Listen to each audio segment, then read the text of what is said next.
Buen día. En el video de hoy abordaremos el primer método de solución de ecuaciones diferenciales llamado método de variables separables.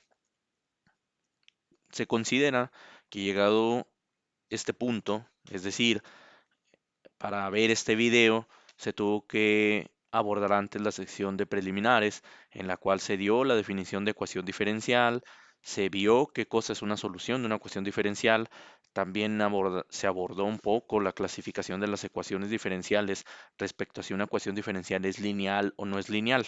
Ahora bien, dicho esto, y habiendo abordado la sección preliminar, entonces nos queda la incógnita de cómo resolver una ecuación diferencial. Si bien es cierto, podemos clasificarlas y ya sabemos qué cosa es una solución y ya tenemos una definición para ecuación diferencial, no tenemos un método de solución de una ecuación diferencial. Si nosotros nos remontamos a nuestra formación previa, la primera vez que vimos ecuaciones, muy seguramente fue en la secundaria y muy seguramente fueron las ecuaciones lineales. Entonces, para resolver, por ejemplo, una ecuación lineal, supongamos 2x más 1 igual 7, bien se sabe que el 1 se pasa del otro lado, entonces tendríamos 2x igual a 7 menos 1, para posteriormente tener 2x igual 6, para finalmente tener x igual a 6 entre 2 y finalmente x igual a 3. Ahora, ¿por qué menciono esto si la clase es de ecuaciones diferenciales, no de ecuaciones lineales de secundaria? Bueno, es que la estructura de cómo resolver la ecuación diferencial no va a ser la misma que una ecuación lineal, claro está. Hay un método diferente.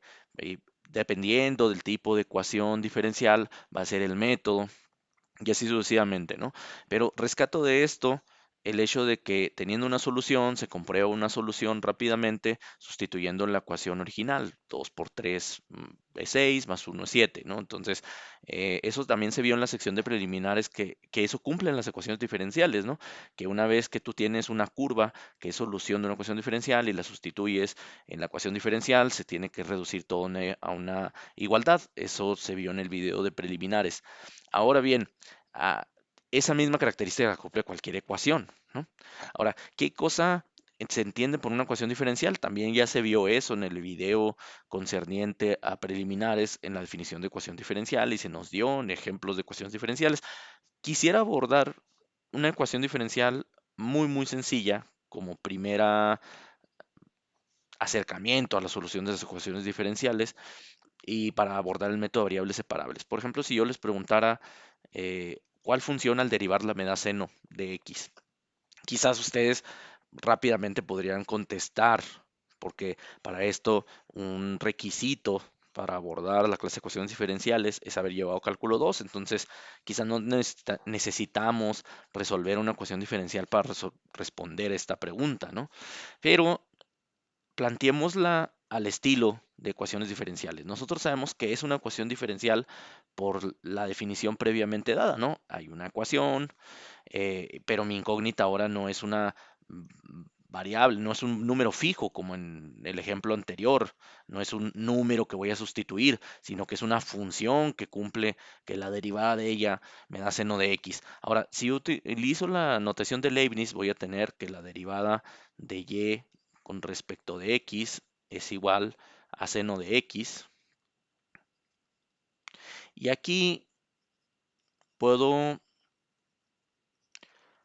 suponer un cierto tratamiento para el de y y para el de x, que no es del todo correcto, pero nos ayuda para representar el método de variables separables y para darle solución a esta pregunta, ¿no? ¿Cuál funciona al derivar la medida seno de x? Puedo suponer que el de x, que puedo operar como con el de y sobre dx como si fuera una fracción, cuando no lo es, no simboliza una fracción, simboliza una rapidez de cambio, pero puedo tomar el denominador, digamos el de x, y pasarlo del otro lado multiplicando para tener esto, ¿no? De y es igual a seno de x con respecto de x. Y entonces puedo decir que integro en ambos lados. Si integro en ambos lados, voy a tener la integral de dy y la integral del seno de x, ¿no? Entonces, llegado a este punto, puedo resolver ambas integrales y obtener lo siguiente. Si estoy resolviendo dos integrales, pues cada una va a tener su constante c, ¿no? Por ejemplo, la de la izquierda sería y más c1 y la de la derecha sería pues, la integral del seno, que es menos coseno, entonces tendría menos coseno de x, más, digamos, una constante 2. Le llamé C1 y C2 a las constantes de integración de ambas integrales, ¿no? Entonces, aquí entra la primera cosa que voy a proponerles para las siguientes ecuaciones diferenciales que resolvamos, es que solamente pongamos la constante de integración para la integral que se encuentra a la derecha. ¿Por qué no tiene sentido poner la constante de integración en ambos lados de la integral? Si bien es cierto que sí es correcto poner c cada vez que se integra. ¿Y por qué no voy a estar poniendo la constante del lado izquierdo? Miren, es que C1 lo puedo pasar del otro lado restando y agrupar ambas constantes y dejar así sola y tener y es igual a menos coseno de x más C2 menos C1. Y entonces aquí tendría que C2 menos C1 lo puedo renombrar y decir, ¿qué tal si C2, C, digamos una nueva constante, es igual a C2 menos C1? Y entonces, si yo propongo este cambio que renombre a una nueva constante como la diferencia entre C2 y C1, entonces tendría lo siguiente. Tendría que Y es igual a menos coseno de X más C. Y entonces, esta es mi solución de mi ecuación diferencial. Esa es la curva, o mejor dicho, es la familia uniparamétrica. ¿Por qué se dice uniparamétrica? Porque C es un parámetro, ¿no?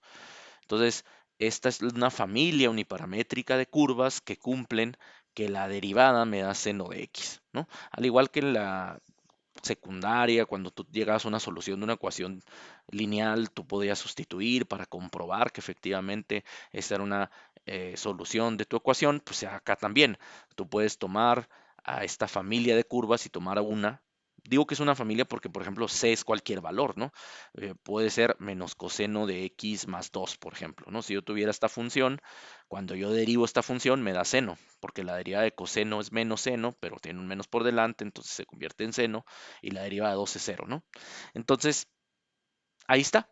Esta función, por ejemplo, satisface a mi ecuación diferencial, pero también la satisface si en lugar de un 2 fuera un 3 o si en lugar de un 3 fuera un 4. Es decir, la C hace que esta solución no sea en sí una solución fija, sino una familia, así se le llama, una familia uniparamétrica de soluciones de la ecuación diferencial. Dependen del parámetro C y es una familia precisamente por eso, ¿no? Porque eh, si tú cambias el valor de C, cambia la función, pero todas van a ser solución de la ecuación diferencial. Bueno, hasta aquí el video. Hasta luego.